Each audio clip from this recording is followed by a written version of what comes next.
पीछे मत हटना, मालेगांव या गुरुदेव के चरणों में चले जाना, वो जल्दी कृपा करा देंगे। शासनपति श्रमण भगवान महावीर स्वामी के चरणों में कोटि से वंदन। धूलिया विराजित मेरे भगवान, निश्राय दाता, शिक्षा दाता, 1008 परम पूज्य सम्राट कक्षाधिपति गुरुदेव श्री के चरणों में मेरा कोटिशय वंदन।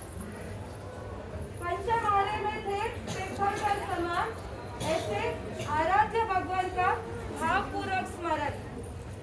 मालीगांव में विराजित बड़े मानसा के चरणों में कोटिशय वंदन।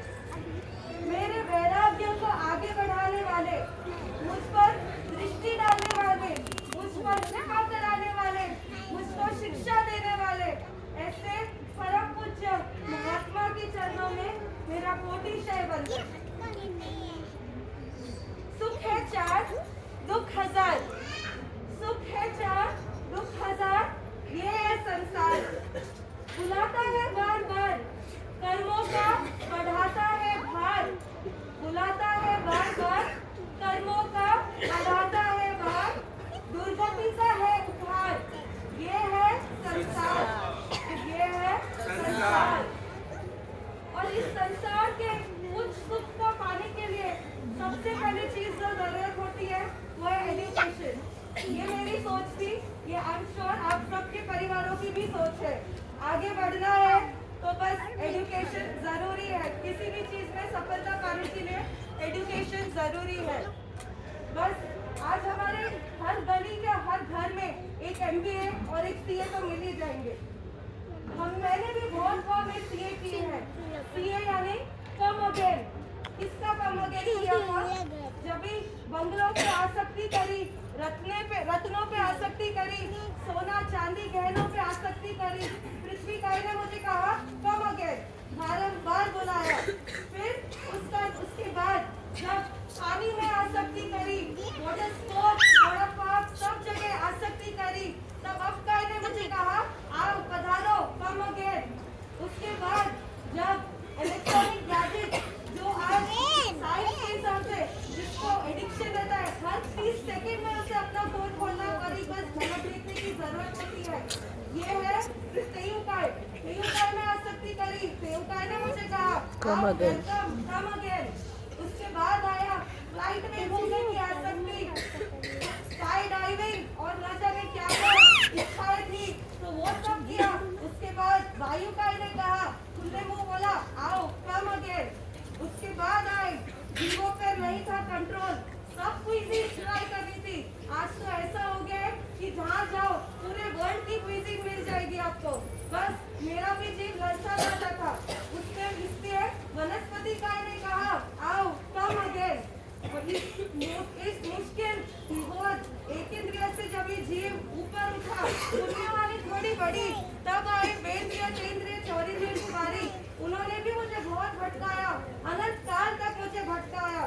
पर जब पंचेंद्रिय बनी, मनुष्य भाव, दुर्लभ मनुष्य भाव मुझे मिला। उत्तम गुरुदेव मिले, परम पूज्य आराध्य भगवान मिले, परम पूज्य बड़े मालिसा मिले, परम पूज्य महात्मा मिले। उन्होंने मुझे कहा बस अब CA नहीं करना है, अब MBA करना है। MBA क्या?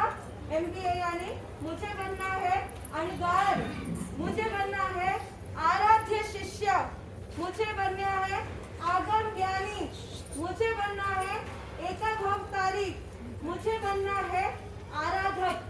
बस यही आवाज आई और ये आवाज पहुंचाने वाले थे परम पूज्य प्रज्ञा जी, परम पूज्य सुप्रज्ञा जी भारत साहब, जिनका चौमासा 2016 में बॉम्बे में हुआ था। तब तो समझ नहीं थी, बस परिवार के मानसा थे इसलिए दर्शन करने जाते थे। 2016 में मानसा ने मुझे एक पचकान दिलाया, 3 दिन का संवर मालेगांव में करना, फिर तेरी जो इच्छा है वो करना। वो संवर इतनी अंतराई थी, 6 साल तक पूरा नहीं कर पाई, पर बैक ऑफ द माइंड वो हमेशा रहता था कि मेरे पचकान बचे हैं। 2022 का सुनहरा मौका आया। मार्च में गुरुदेव विराजे थे, बड़े मानसा महात्मा सब महापुरुष विराजे थे। बस 3 दिन के लिए गई, महात्मा की कृपा पड़ी, गुरुदेव की कृपा पड़ी, मेरा जीवन बदल गया। जो मैं शादी इस कारण से नहीं करती थी कि मैं बॉम्बे में भी एक क्षेत्र में पर्टिकुलर एरिया में ही रहना चाहती थी। मैं बाहर नहीं जाऊंगी, आपको ढूंढना है तो बस इधर ही ढूंढो, नहीं तो मुझे शादी नहीं करनी है। वो नहीं ढूंढ पाए, इसलिए मुझे गुरुदेव मिल गए। अभी मैं छोटे से छोटे गांव में गुरु की शरण मिलने पर कहीं भी जाऊं बस वही सुख मिलता है। यही सुख मुझे इसी का महत्व मुझे सुप्रज्ञा जी मास्टर ने बताया कि बेस्ट परिवार तेरा परिवार नहीं है, वो तीर्थंकर भगवान का परिवार है। बेस्ट एजुकेशन तेरी एजुकेशन नहीं है, कितनी भी डिग्री ले ले और आगम का अगर एक शब्द नहीं आता है तो जीवन व्यर्थ है। बेस्ट जॉब, बेस्ट पैकेज, ये जिन शासन की सेवा करना है, ये अपनी पुण्यवानी बढ़ाना है, ये वो भी मिला है जिसमें हमें समझ मिली है, हम बढ़ा सकते हैं। पुण्यवानी गुरु शरणा मिली है, इसको छोड़ के जाएगी तो रिपेंट मत करना। अंतिम समय ये पछतावा नहीं होना चाहिए कि मेरे पास मौका था और मैंने नहीं किया। बस वही आवाज दिल में दिमाग में गूंजती रही और मैंने निर्णय कर लिया और कुछ नहीं, एक बार सच्चे दिल से कोशिश जरूर करनी है। आगे गुरुदेव की कृपा, खड़े मास्टर की कृपा, महात्मा की कृपा, आज उन्होंने मुझे इतना सक्षम बना दिया, इतना दृढ़ बना दिया कि बस आज अगर मुझे दीक्षा बचकाए तो मैं आज ही तैयार हूँ दीक्षा लेने के लिए। आप सब भी इंतजार मत करिए, आपको संसार अच्छा लग रहा है या ये संयम अच्छा लग रहा है, आपका घर या दीक्षा क्या अच्छी लग रही है। आपके परिवार में तो बस 4, 10, 20, 100 जन, उससे ज्यादा तो नहीं होंगे, पर तीर्थंकर परिवार में करोड़ों, 2 करोड़ केवली, 9 करोड़ केवली, 2000 करोड़ साधु साध्वी, 9,000 करोड़ साधु साध्वी है। जरूर सोचना, अपने लिए बेस्ट चूज करना और इस वर्ल्ड में नहीं पूरे लोक में सिर्फ संयम ही बेस्ट है, उससे उत्कृष्ट कुछ भी नहीं है। बोलने में कोई भी अविनाश नहीं हो तो बारंबार को मत